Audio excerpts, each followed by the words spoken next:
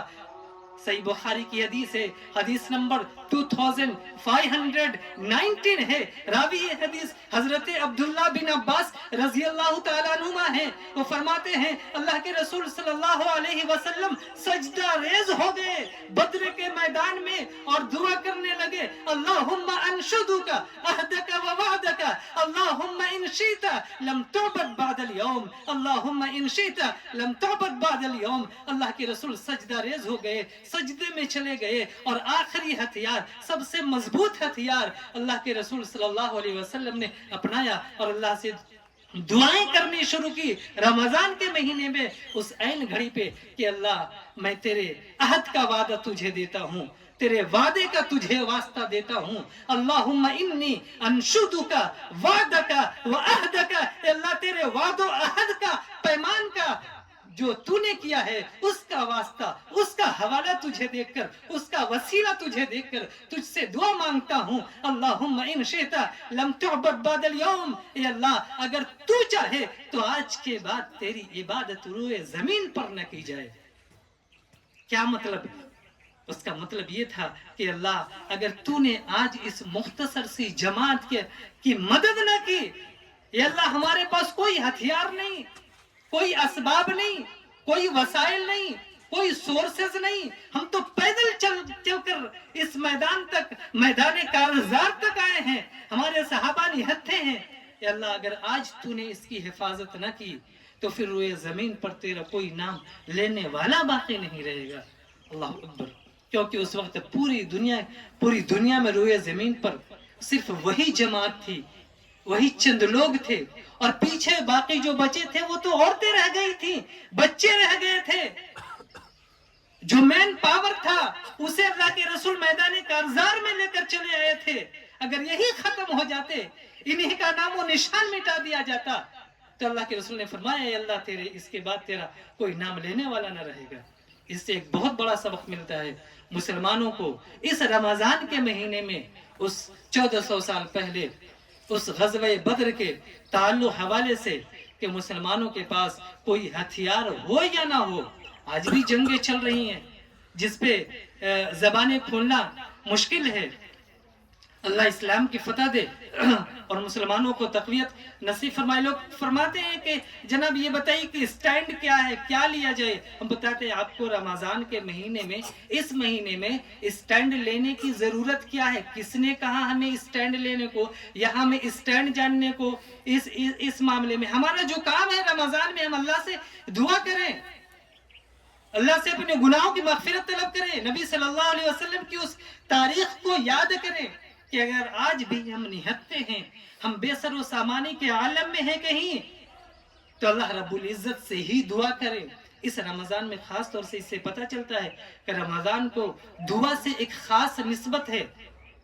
اور اس دعا سے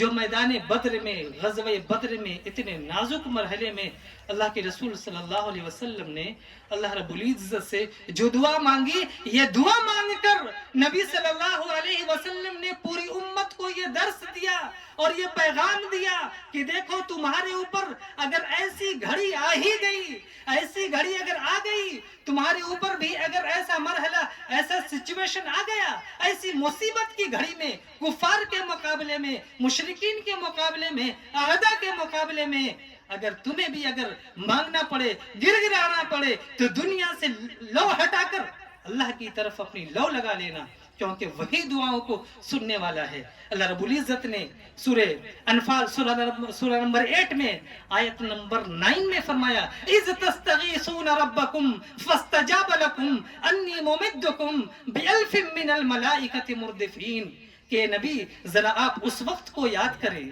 ذرا آپ اس وقت کو یاد کریں جب آپ بدر کے میدان میں تستغیثون